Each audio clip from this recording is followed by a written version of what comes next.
BJP की राष्ट्रीय कार्यकारिणी में मंच पर राजनाथ सिंह, सुषमा स्वराज और अरुण जेटली, खचाखच भरे हॉल में देश भर से आए नेता और पिछली कतार में खड़े नरेंद्र मोदी।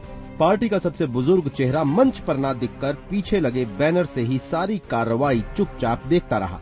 लालकृष्ण आडवाणी न तो शनिवार को राष्ट्रीय कार्यकारिणी में आए और न ही रविवार को आएंगे। बीजेपी में नरेंद्र मोदी को बड़ी जिम्मेदारी देने की कोशिश से नाराज आडवाणी का पार्टी को दो टूक संदेश है, जो करना हो कर लो, लेकिन मैं नहीं आऊंगा। आडवाणी के तेवरों के चलते विकट हालात झेल रहे पार्टी नेताओं की तरफ से शनिवार को भी बार बार ये कहा गया कि वो बीमार हैं, इसलिए नहीं आए। वो अस्वस्थ हैं, हमारी डॉक्टर से भी बातचीत हुई है और वो आने की स्थिति में नहीं है। मैंने स्वयं उन्हें मना किया है कि नहीं, आपको कार्यकारिणी की बैठक में आने की आवश्यकता नहीं है, आप इसमें स्वास्थ्य लाभ कीजिए और मैं इसकी सूचना यहां राष्ट्रीय कार्यकारिणी में सभी सदस्यों को दे दूंगा। कैमरे के सामने बयानबाजी से अलग बीजेपी के इतिहास में पहली बार ऐसा हो रहा है कि लालकृष्ण आडवाणी राष्ट्रीय कार्यकारिणी की बैठक में नहीं आए। वैसे भी राष्ट्रीय मुद्दों से अलग ये बैठक सिर्फ और सिर्फ नरेंद्र मोदी के नाम हो गई है। सूत्रों की माने तो पार्टी अध्यक्ष राजनाथ सिंह पर मोदी के नाम का ऐलान करने का दबाव लगातार बढ़ रहा है। शनिवार को कार्यकारिणी के पहले दिन बैठकों का दौर भी चलता रहा। राजनाथ सिंह ने मोदी के अलावा बीजेपी के 3 मुख्यमंत्रियों से बात की।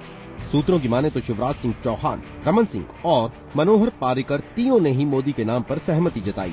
उन्होंने राजनाथ को ये भी कहा कि मोदी का फैसला जल्द होना चाहिए।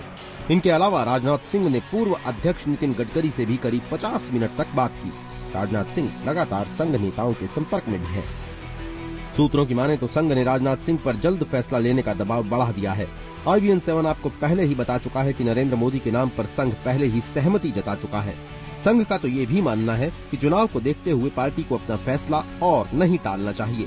अब राजनाथ सिंह को ये तय करना है कि वो अपना फैसला कब लेंगे। वैसे पार्टी ने ये इशारा कर दिया है कि जब रविवार को राष्ट्रीय कार्यकारिणी की बैठक खत्म होगी तो बड़ा ऐलान हो सकता है। यहाँ जो कार्यकर्ता बैठे हैं, जो सारे देश भर से आए हैं, वो कल जाते समय पूरा उत्साह लेकर और उमंग लेकर और नई आशा लेकर जाएंगे अपने अपने प्रदेशों में। हालांकि पार्टी के लिए राह इतनी आसान भी नहीं है। आडवाणी की तरफ से गोवा में नेता विपक्ष सुषमा स्वराज ने कमान संभाली हुई है। सुषमा का साफ तर्क है कि जिस तरीके से सब कुछ हो रहा है वो ठीक नहीं। आडवाणी की गैर मौजूदगी को नजरअंदाज करना ठीक नहीं। यही वजह है कि जैसे ही राष्ट्रीय कार्यकारिणी में ये खबर पहुंची कि दिल्ली में कुछ मोदी समर्थक आडवाणी के घर पर प्रदर्शन करने पहुंच गए तो वो बुरी तरह भड़क गईं। उन्होंने राजनाथ से लेकर तमाम पार्टी नेताओं को कह दिया कि ये पार्टी की संस्कृति नहीं है। सुषमा के इस रुख के चलते राष्ट्रीय कार्यकारिणी में हिस्सा लेने पहुंचे नेता भी 2 गुटों में बंटते दिख रहे हैं। इस हालात को संभालने के लिए अब फैसला राजनाथ सिंह को करना है, संसदीय बोर्ड को करना है। क्या बीजेपी आडवाणी की नाराजगी को दरकिनार करेगी? क्या लोकसभा चुनाव के लिए पार्टी के सबसे बड़े चेहरे के तौर पर मोदी के नाम का ऐलान होगा? जवाब कुछ घंटों में मिलना तय है। आने वाले दिनों में पार्टी की दशा, दिशा और चाल यही फैसला तय करेगा। बीजेपी में पीएम पद को लेकर खूब मारामारी है और गोवा में भी पार्टी ने इसका जबरदस्त प्रदर्शन किया है, लेकिन गोवा से ही इस लड़ाई पर विराम लगाने की कोशिश भी है। सूत्रों की माने तो रविवार तक मोदी समर्थकों और पार्टी काडर को उनका नेता मिल जाएगा और व्यक्तिगत लड़ाई खत्म हो जाएगी।